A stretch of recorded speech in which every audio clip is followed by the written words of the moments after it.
இடங்களில் நன்மையும் இருமையும் தொடர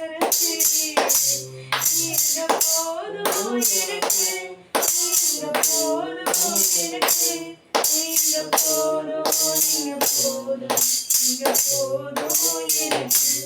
நீங்க போதும் எனக்கு நீங்க போதும் எனக்கு நீங்க போதும் நீங்க போதும் நீங்க போதும் எனக்கு